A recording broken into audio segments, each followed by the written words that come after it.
Kalau TikTok itu kan social commerce ya, Iya. kalau Shopee itu kan platform buat jual beli, di mana traffic-nya dari sana, Mhm. tapi ketika masuk ke kita olahnya gimana? Halo, saya Om Botak, saya adalah seller mentor Shopee dan TikTok. Saya bantu seller yang jualan di marketplace untuk menaikkan omset mereka hingga 1 M per bulan. Lebih mahal, mereka tahu bayar lebih mahal daripada datang langsung kan, tapi beli untuk convenience. Iya. Nah, nyari barang-barang yang produk-produk atau jasa EcoPrint itu kan nggak Nggak mudah mudah. kan, ya. Jadi itu kan sebuah jasa yang memang ada seninya, ada karyanya di sana. Mhm. Jadi menurut saya harusnya nggak masalah. Tapi bagaimana kita menggunakan platform ini untuk jualan aja. Nah, kalau zaman dulu, orang-orang itu kan Google first ya. Jadi kalau mau cari apa-apa Iya di iya. Google. Mhm. Anggap Shopee, TikTok itu seperti Google. Karena zaman sekarang, mereka itu udah nggak pakai Google lagi. Iya.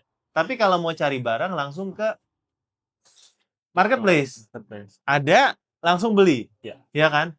Ada, ngechat. TikTok itu kan sosial media sebenarnya. Iya. Ketika kita bikin konten, ketika kita upload produk, ketika kita live, mereka chat. Deal-nya mungkin nggak harus di sana. Deal-nya mungkin nggak harus di Shopee-nya. Deal-nya nggak harus di platform. Tapi mereka ngechat, mereka tanya, dan itu akan menjadi sebuah website, mungkin kalau kita mau bilang ya Ibu, itu sebuah portfolio kalau tokonya kita ini trusted. Karena mereka kalau ngechat di Instagram, kalau transfer dulu terus kabur istilahnya, kan mereka nggak ada jaminan. Jadi mereka sebenarnya perlu Mhm. tempat trackber. Iya, oke. Perlu pihak ketiga yang memvalidasi bahwa ini loh brandnya Ibu ini benar gitu, Bu. Nah, jadi anggap seperti itu dan media sosial, kalau TikTok itu kan social commerce ya, Iya. kalau Shopee itu kan platform buat jual beli. Di mana traffic-nya dari sana, Mhm. tapi ketika masuk ke kita olahnya gimana? Mau kita deal-nya offline pun boleh, ya, atau gimana cara kita ngolahnya lah, Iya. database itu. Oke.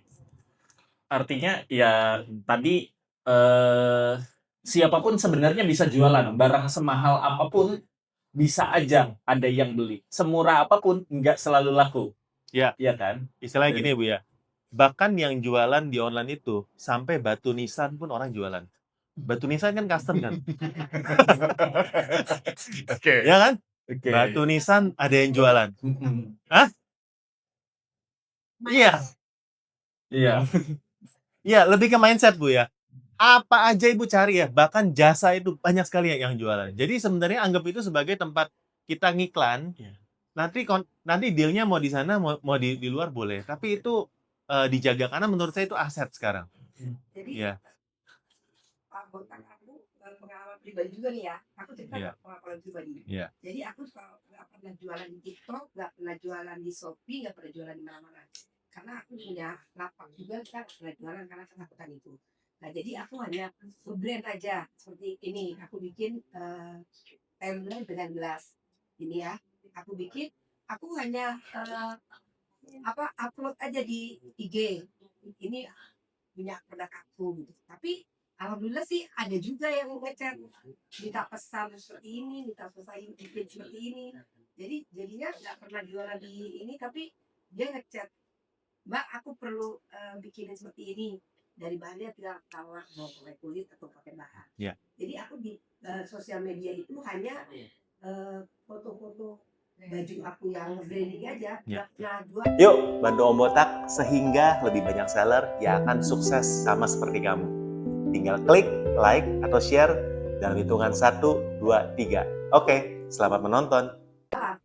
Tapi nanti dia Nah, kalau udah ada itu kan sebenarnya udah ada basicnya Bu ya. Berarti foto udah ada, ya, produk udah ada, ya. Jadi sebenarnya kita tinggal di link ke marketplace, tempat check out-nya di marketplace. Kenapa orang perlu tempat check out di marketplace? Kali Rekber. Dan semakin banyak yang check out kasih review, tokonya Ibu kan semakin trusted. Nantinya sumber traffic-nya bukan cuma dari Instagram-nya Bu Yuni aja tadi, tapi bisa dari Shopee-nya sendiri, bisa dari TikTok-nya sendiri. Orang yang dari Shopee nyari kata kuncinya ketemu, misalnya EcoPrint ya, kata kuncinya tepat, nanti mereka bisa belanjanya ketemunya dari sana, Bu, bukan dari Instagram-nya Ibu. Jadi kita memanfaatkan istilahnya gini, kita numpang jualan di mall yang udah rame, yang pembelinya udah banyak, tapi tentunya biayanya gede. Iya. Apalagi kalau mau dikasih tempat yang di dekat pintu Pintu masuk, masuk. ya kan? Harus Bayar. iklan, harus bayar. Kalau nggak bayar, ditaruh di pojokan dekat WC, Bu, lantai 3. Ya. Pak, aku kan ini gatek ya istilahnya. Terus bagaimana caranya untuk aku pribadi, untuk anak remaja, teknologinya tadi ya, kalau kayak kita ini udah siap, nggak gatek-gatek ya Kak. Ya. Nah terus adakah persyaratan apa agar kita bisa masuk ke TikTok marketplace itu seperti itu? Ya. Caranya seperti apa? Ada syarat atau ada apa? Kan kita nggak belum mengerti nih untuk saya pribadi. Jadi kalau kita mau masuk ke marketplace itu syaratnya adakah? Terus apa aja? Ya. Oke. Apa yang harus kita lakukan? Saya rasa umur bukan masalah. Tadi kalau saya mau balik cerita tuh, papa mertua saya itu akhirnya tokonya itu dikelola sama papa mertua saya, yang tadi Oke. toko sepeda ya, spare part ya. Papa mertua saya itu udah hampir 80 tahun. Dan setiap hari dia masih ngebalesin chat, upload produk, dan kirim sendiri. Jadi, saya dengan teknologi marketplace itu sebenarnya memudahkan untuk kita jualan. Kalau ibu bisa belanja, masa nggak bisa jualan? Oh, tamain nggak pencet-pencet aja kan? Iya. Yang bisa belanja udah pasti bisa jualan. Iya. Ya. Kalau yang nggak bisa belanja, coba belanja dulu. Ya. Pasti nanti bisa jualan. Karena ngerti ya kan di balik sananya. Nah, mungkin step by step-nya seperti ini ya. Kalau yang udah punya sosial medianya, sebenarnya tinggal dihubungkan. Buka toko, upload produk, dan jualan. Nah, berarti kan kita tinggal bikin akunnya. Kalau yang punya akun belanja, itu tinggal 5 menit udah bisa jualan. Tinggal set nama tokonya mau disebut apa, tinggal mulai jualan. Nah, mulai jualan yang perlu diperlukan adalah namanya upload produk. Produk itu ada beberapa fondasi yang harus kita lakukan. Yang paling penting adalah pertama, judul produk. Nah, judul produk itu harus diriset dengan baik, jangan asal kopas, dimasukkan kata kunci yang memang sesuai. Karena nanti pengaruhnya panjang sekali sampai ke iklan. Ya, kita nggak bahas iklan di sini, tapi kita bilang judul produk itu harus sesuai. Nah, formulanya seperti apa? Formulanya adalah fungsi produknya apa? Ya, misalnya tadi kain ekoprint, tapi mungkin sepatu ya. Jadi, apakah ekoprint atau sepatu harus di duluan? Nah, itu kita harus pikirkan. Intinya yang paling penting itu paling depan. Oke. Kalau misalnya fokusnya sepatu custom ekoprint wanita, dibuat buat kamu seller yang ingin omsetnya 1M per bulan, subscribe channel Cerita Om Botak supaya kamu dapat konten-konten daging setiap harinya.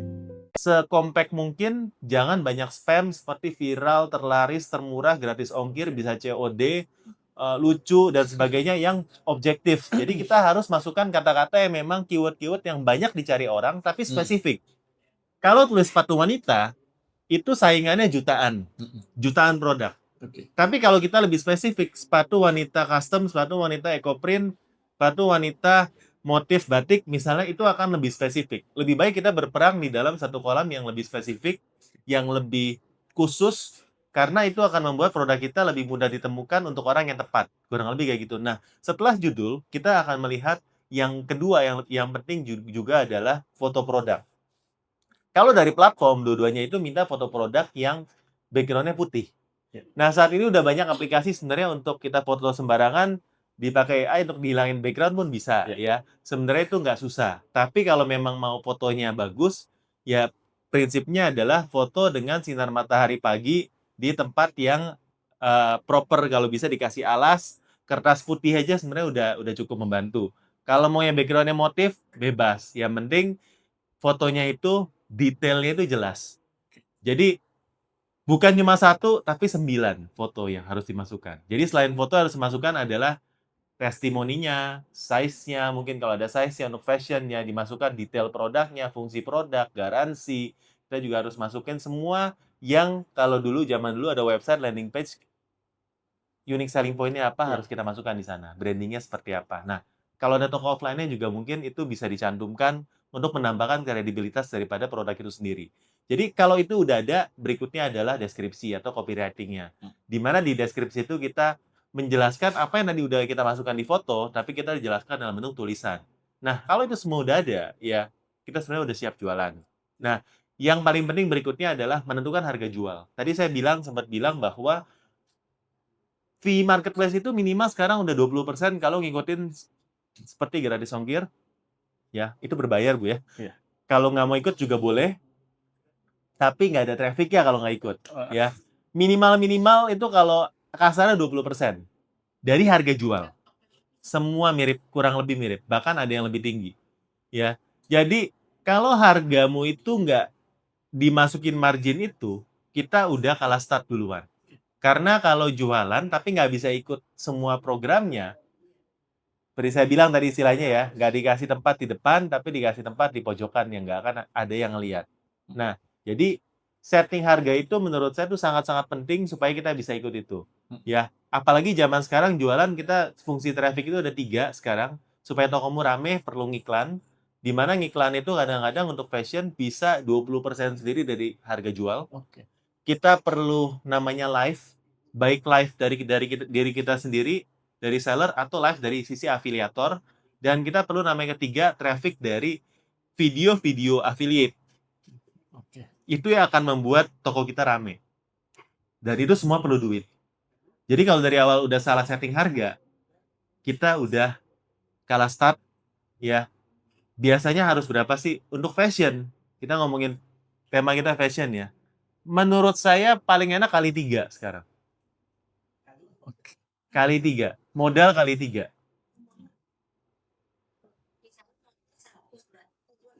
Betul, Bu. Kalau nggak bisa jual di 300, bisa nggak kali 2? Bisa. Yuk, bantu Om Botak sehingga lebih banyak seller yang akan sukses sama seperti kamu. Tinggal klik, like, atau share dalam hitungan 1, 2, 3. Oke, selamat menonton. Kali 2 itu mepet banget. Kalau bisa kali 3 itu bagus. Iya, Bu. Yang pasangan baju 100 berapa yang padahal itu kan 20% aja dari 100 berarti 20. Nah, banyak seller yang bisa melakukan itu karena mereka itu sudah memproduksi secara massal dan cara mainnya pun berbeda. Jadi saya ngomongin lebih ke basicnya dulu, minimal kali 2, bagusnya kalau bisa kali 3. Cara bisa dari kali 2 atau kali 3 gimana ya? Kita ngomongin soal branding nanti ya. Positioning, branding, dan sebagainya. Kalau skala UMKM, kok saya melihat baiknya kita kali 3 supaya aman, karena yang bisa kali 2 itu pasti pemodal yang udah gede. Harga modalnya pun masih beda sama UMKM. Dan gaya main mereka juga beda.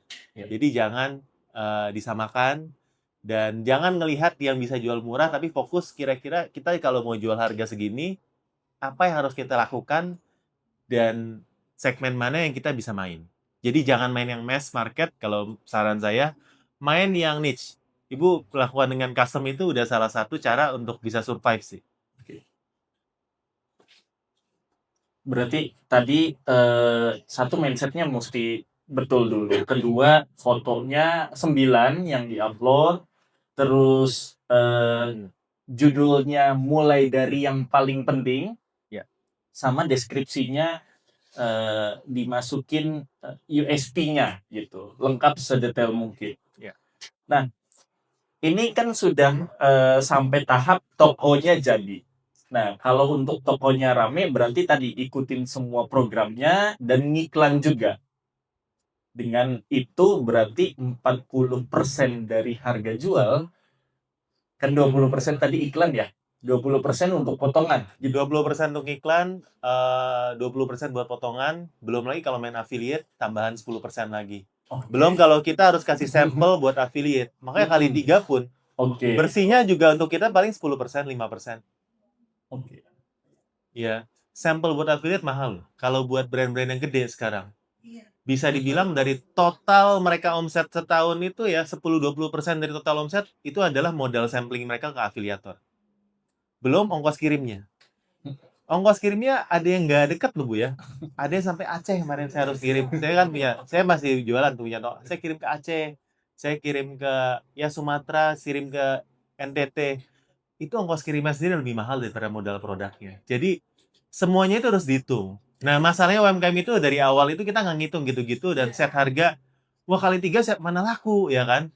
Tapi ternyata ya memang cuma brand-brand yang bisa ngitungnya bener itu baru bisa survive. Oke.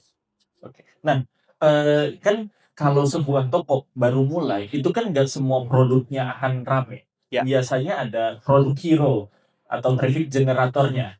Gimana cara menentukan kayaknya produk ini yang bisa nih jadi produk hero-nya atau traffic generatornya supaya orang datang baru ngelihat-lihat toko kita gitu.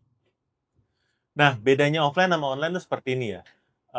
Banyak brand fashion yang saya bantu itu sebenarnya punya toko-tokonya di mall. Jadi, saya banyak kerjasama dengan brand fashion lokal, baik baby maupun fashion muslim atau batik ya. Mereka itu menerapkan strategi yang berbeda untuk offline dan online. Ingin video lengkapnya? Gabung aja di membership, tinggal klik join. Di sana ada full akses video berjam-jam yang akan membantu kamu untuk naik kelas sehingga mendapatkan omset di atas 1 M per bulan.